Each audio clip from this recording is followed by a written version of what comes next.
Perkenalkan, nama saya Saldi, NIM 2019 015216 dari kelas F, mata pelajaran pembelajaran tematik SD. Pada kali ini saya akan menjelaskan PPT saya tentang teori belajar kognitivisme dan implementasinya dalam pembelajaran tematik di SD. Ya, pertama di sini ada pengertian belajar kognitif. Teori belajar kognitif adalah salah satu teori belajar yang sangat berpengaruh dalam dunia pendidikan dalam mendidik dan mengajar.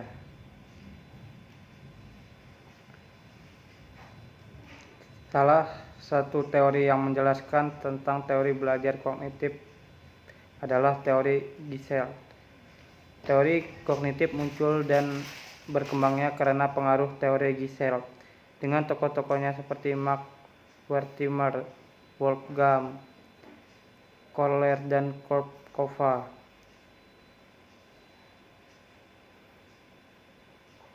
Teori Gisel memandang belajar sebagai proses pemahaman yang berbeda dengan teori behaviorisme yang memandang belajar sebagai proses trial dan error. Teori ini berbeda dengan aliran kognitif memandang belajar lebih dari sekedar melibatkan stimulus dan respon, tetapi juga melibatkan kegiatan mental di dalam individu yang sedang belajar.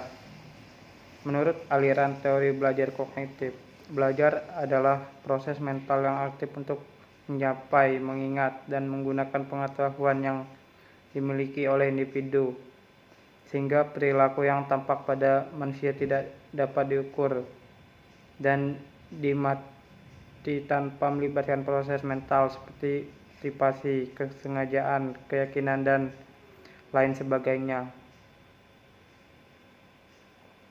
Walaupun teori kognitif menantang pandangan teori belajar behaviorisme, tapi dia tidak dapat menafikan pandangan kaum behavioristik. Tetapi teori kognitif memandang berbeda dengan teori behavioristik.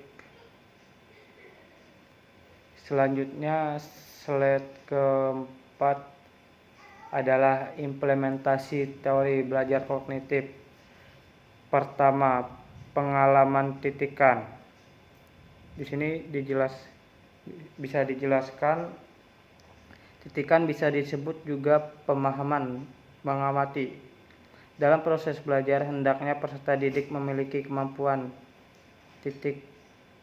tilikan, yaitu mengenal keterkaitan unsur-unsur suatu objek atau peristiwa. Yang kedua, pembelajaran yang bermakna. Pembelajaran yang bermakna, dalam hal ini unsur-unsur yang bermakna akan sangat menunjang pembentukan tilikan dalam proses pembelajaran. Hal ini akan sangat bermanfaat dan membantu peserta dalam menangani suatu masalah. Jadi, hal-hal yang dipelajari para peserta didik hendaknya memiliki makna yang jelas dan logis dengan proses kehidupannya. Ketiga, perilaku bertujuan. Perilaku bertujuan, suatu perilaku akan terarah pada tujuan. Proses pembelajaran akan berjalan efektif jika para peserta didik mengerti tujuan yang ingin dicapainya. Jika hendaknya para guru membantu para peserta didik untuk memahami arah dan tujuannya. Keempat, prinsip ruang hidup. Prinsip ruang hidup, perilaku individu memiliki hubungan dengan tempat dan lingkungan. Dia berbeda. Jika materi yang diajarkan harusnya berhubungan dengan situasi dan kondisi lingkungan kehidupan individu. Kelima, transfer dalam belajar.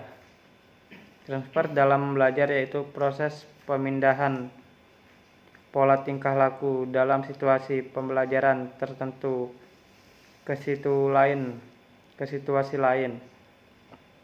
Transfer belajar terjadi dengan jalan melepaskan pengertian objek dari satu konfigurasi ke konfigurasi lain dalam tata susunan yang tepat.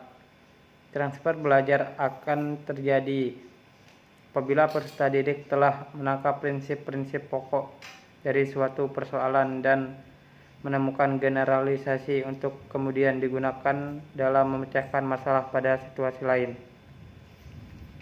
Lanjut ke slide kelima. Prinsip teori belajar kognitif.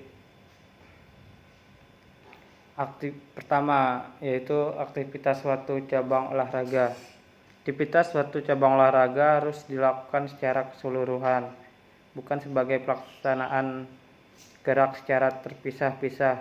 Pemecahan keseluruhan aktivitas menjadi bagian-bagian yang terpisah menyebabkan peserta didik tidak mampu mengaitkan bagian-bagian tersebut. Untuk itu, siswa atau atlet harus mampu mempersatukan bagian menjadi sebuah unit yang terpadu.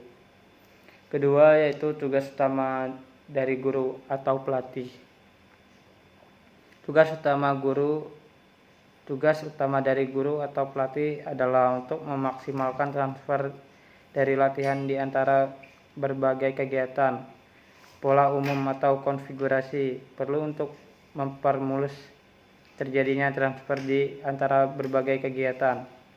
Ketiga yaitu penggunaan faktor insight untuk memecahkan masalah.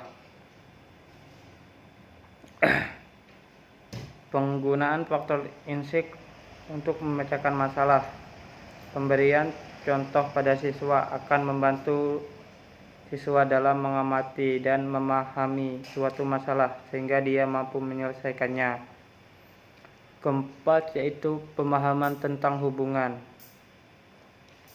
Pemahaman tentang hubungan antara bagian-bagian dengan suatu keseluruhan penting bagi peragaan keterampilan yang efektif. Jadi peserta didik harus mampu memahami tiap-tiap bagian dan keterkaitannya secara keseluruhan. Salah satu kelemahan dalam proses pengajaran adalah soal kegagalan guru dalam menyampaikan informasi yang menuntut peserta didik memperoleh pemahaman yang mendalam tentang kaitan antara bagian-bagian di dalam konteks keseluruhan. Yang keenam yaitu slide ke-6 yaitu pengaruh teori kognitif terhadap proses belajar. Proses adalah perubahan khususnya yang menyangkut perubahan tingkah laku atau perubahan kejiwaan. Kemudian proses belajar dapat diartikan sebagai tahapan perubahan perilaku kognitif.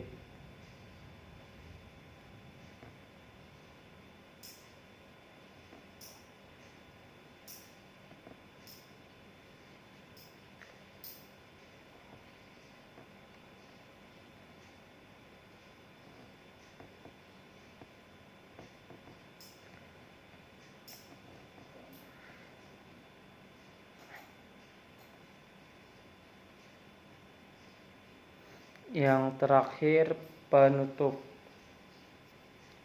Penutup di sini menjelaskan teori belajar kognitif adalah teori belajar yang lebih mengutamakan proses pembelajarannya dibandingkan dengan hasil yang dicapai. Teori belajar kognitif adalah teori belajar yang paling banyak digunakan di Indonesia. Yang terpenting di dalam teori kognitif adalah insight atau pemahaman terhadap situasi yang ada di lingkungan sehingga individu mampu memecahkan permasalahan yang dihadapinya dan juga bagaimana individu berpikir, yaitu thinking.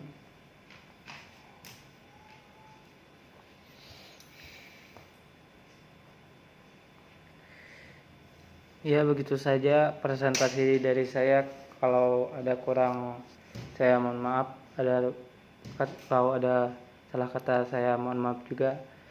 Saya akhiri. Assalamualaikum warahmatullahi wabarakatuh.